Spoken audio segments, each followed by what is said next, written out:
Aşiretler meselesini sen de yakından takip ediyorsun. İlk başta sahil bölgesinde Alevilere dönük gördük böyle bir uygulamayı. Sonra Süveyde'de Dürzilere dönük yaptılar. Şimdi aynı oyunu Deir ez-Zor üzerinde, Tabqa Rakka üzerinde oynamaya çalışıyorlar. Ama orada da bizzat Jolani'nin atadığı Ebu Hatem Şakra gibi bir kadın katili, bir Kürt katilinin komutasındaki güçler aşiret adı altında saldırıyorlar. Nedir bu durum? Gerçekten orada aşiretler üzerinden bir yaklaşım sergileyerek ne elde etmeye çalışıyorlar? Bununla ilgili hesap kitaplar nelerdir? Sen ne düşünüyorsun bu konuda?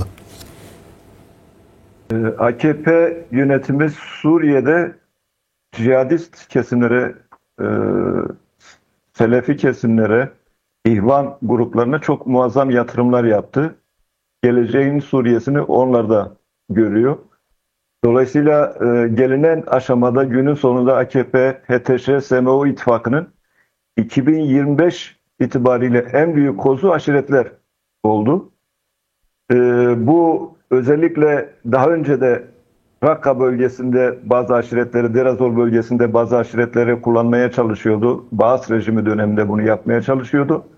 Ancak savaş içerisinde oradaki aşiretler Suriye'nin diğer kesimleri büyük yıkıma uğrarken, şehirler harabeye dönerken, kadın sivil demeden cihadist gruplar, müdahale eden bölgesel ülkeler, küresel ülkelerin bombardımanında siviller katledilirken Kuzey ve Doğu Suriye istikrarlı bir alan haline gelmişti. Dolayısıyla aşiretler ve oradaki farklı dini inançlar çok önemsiyordu.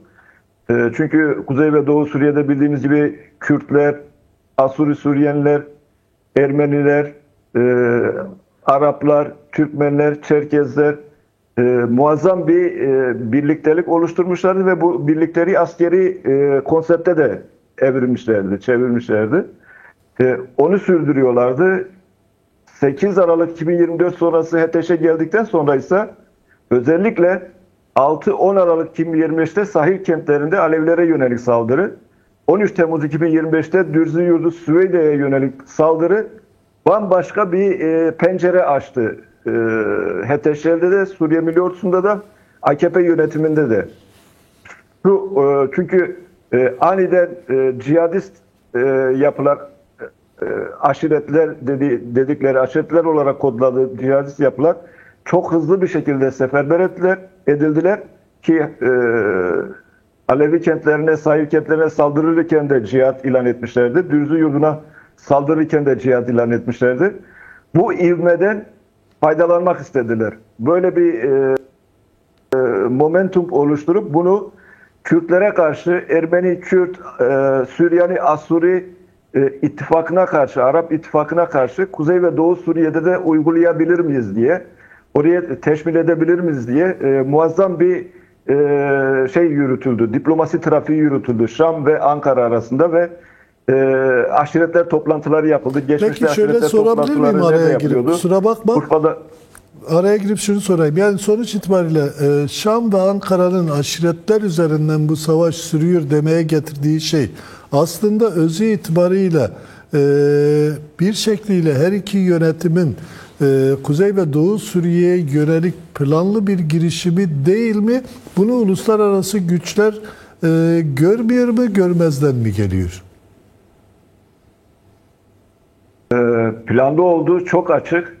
Çünkü geçmişte yaptıkları toplantı silsilelerini şu anda şeyde sürdürüyorlar. Örneğin Urfa'da yapıyorlardı. Azez'de yapıyorlardı.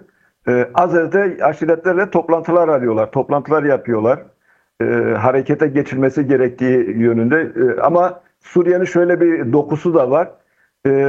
Aşiretler, Kuzey ve Doğu Suriye'deki aşiretlerle HTŞ, SMO yönetimindeki alanlardaki aşiretler birbiriyle aslında akraba ilişki içerisinde. Dolayısıyla zaman zaman bazı aşiretleri öne çıkarıp sanki bütün Suriye'deki aşiretleri kapsıyormuş gibi bir izlenim vermeye çalışıyorlar. Bazı aşiret önderleri üzerinde, bazı dini kesimlerin önderleri üzerinde. Oysa durum farklı. Örneğin Suriye Aşiretler ve Kabileler Konseyi Temmuz sonunda PSG'ye karşı bir ultimatom vermişti, bir açıklama yapar. Silah bırakmasını istemişti, bir bildiri yayınlanmıştı. Alarm durumda olduklarını söylemişlerdi ancak şeyi gizlemişlerdi. Sayılarının çok fazla olduğunu söylüyorlardı. Hangi aşiretlerin olduğunu gizlemişlerdi. Niye? Çünkü Kuzey ve Doğu Suriye'deki aşiretler aynı aşiretlere bağlı aşiretler ve onların önderleri bu durumu benimsemiyordu. Bu duruma katılmıyordu. Çünkü 14 yıllık, 15 yıllık Suriye'deki istikrarsızlık, Suriye'deki yıkımın kendi bölgelerine de sirayet etmesini istemiyorlardı. Bu bağlamda örneğin DSG Genel Komutanı Mazlum Abdi ile de Kuzey ve Doğu Suriye'de aşiret öncülüğünde toplantılar alınıyor. Temmuz ayından beri Ağustos ve Eylül'de toplantılar alınıyor. Şimdi şöyle bakmak lazım. Nasıl planlı olduğuna. Hama katliamını biliyoruz tarihte. Baas rejimi çok dehşet verici hava bombardımanı, şehirde tanklarla katliamlar yapıyor. Binlerce, on binlerce, 40 bin kişi söyleniyor. Bazı tarihlerde öldüğü söyleniyor.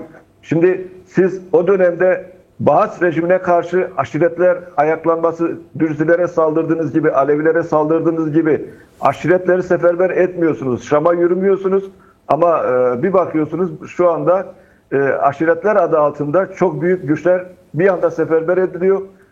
Araçlarla onların yakıtı sağlanıyor, onların araçları sağlanıyor, askeri araçlar sağlanıyor. Yollar açılıyor. Yollarda çünkü normalde HTŞ kontrolünde Türkiye'nin oradaki üsleri ve TSK kontrolündeki yollar. O yolların kapatılması durumunda bunların oraya geçmeyeceği açık. Alevi kentlerine de geçemeyecek, Dürzi kentlerine de geçemeyecek. Şimdi siz Hama'da sonra oraya yürümüyorsunuz. Günümüzde yine yakın tarihe bakıyoruz. İsrail güçleri Şam'ın çok yakınına çıkarma yapıyor. Yafur bölgesine hava indirmesi yapıyor. Aşiretleri seferber etmiyorsunuz. Yine ne zaman yapmıştı? 4 Temmuz'da yapmıştı. 2025 yani uzak bir tarih değil HTŞ dönemi. Yine İsrail 27 Ağustos 2025'te yine Şam'ın çok yakınına geliyor. Hava indirmesi yapıyor. Mani Dağı'nda askeri üsleri basıyor. Askeri üslerde saatlerce arama yapıyor. Ve oradaki HTŞ, TSK, SMO o güçler hiçbir şekilde çatışmaya girmeyi göze almıyor. Çatışmıyor. Ve o saldırılar muazzam şekilde aşağılamasına rağmen Şam'ı aşağılıyor. Şam'a ittifak halindeki Körfez ülkelerini aşağılıyor. Şam'ın ittifak halinde olan Ahmet Şara yönetimini korumasını sağlayan AKP yönetimine mesaj veriyor. Buna rağmen bir İsrail güçleriyle çatışmaya girilmiyor. Ve aşiretler seferber olsun diye ne cihat çağrısı yapılıyor ne farklı bir açıklama yapılıyor. Yine 1967'den beri İsrail Golan'ın içerisinde. Golan Tepelerini almış. Şimdi Golan'ın yanında bir de Hermon Dağı'nı almış. Şam'ı gözetleyen oradaki radar üssü kurulduğunda muazzam denetim imkanı sağlayacak hem Ürdün'e hem Suriye'ye hem Türkiye'ye hem Lübnan hattını radarlarla kontrol edecek. Yine hava savunma sistemi kurulduğunda hem Türkiye'yi ciddi anlamda tehdit edecek hem Lübnan'daki güçleri tehdit edecek hem Suriye'deki Şam'da kim olursa olsun belki yarın HTŞ'den Şara'dan başka bir güç olsun tehdit altına alınacak. Hermon Dağı'nı kontrol ediyor. Kimsenin aklına aşiretleri seferber etmek gelmiyor. Ama mesele Aleviler, Dürziler, Kürtler olunca bir bakıyorsunuz Derazor'da saldırı sonrası videolar çekiyorlar. Sıra Fırat'ın doğusuna gelecek, sıra Kürtlere gelecek diye. Peşi sıra Şam'la Ankara muazzam bir trafik içerisine giriyor. Fidan sık sık Şam'a gidiyor. İşte olası şeylere karşı, Kuzey ve Doğu Suriye'ye karşı yeni bir operasyon yapılabileceği söyleniyor. 13 Ağustos'ta ciddi bir anlaşma yapılıyor. Türkiye HTŞ arasında stratejik diyebileceğimiz bir anlaşma yapılıyor. Askeri danışmanlık ve eğitim anlaşması. O anlaşma çerçevesinde ki daha önce gayri resmi olarak bu tür şeyler yapılıyordu. Şimdi HTŞ meşru görülüyor, Şara meşru görülüyor.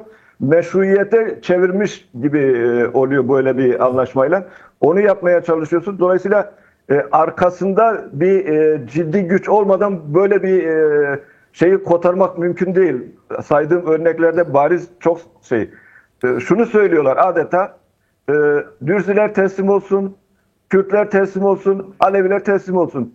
Hiçbir hak, hukuk, adalet, özgürlük, kimlik, dil talep etmesinler. Ermeniler, Süryaniler, oradaki Hristiyanlar sadece biz Suriye Arap Ordusu diyeceğiz ki öyle diyorlar, Suriye Arap Ordusu sadece Araplardan oluşacak. Onların tek elinde olacak. Geçmişte cihadist suç, çünkü cihadizmin kollarında şey vardır. Farklı kesimleri kabul etmemek vardır, reddetmek vardır, kadını önemsememek vardır, kadını köleleştirmek vardır. O kodlar üzerinden Suriye Arap Ordusu diyeceğiz, Suriye Arap Cumhuriyeti diyeceğiz ve siz bunu kabul edeceksiniz. Anahtarları bize teslim edeceksiniz diyor. Şu anda gelinen aşamada tablo bu şekilde.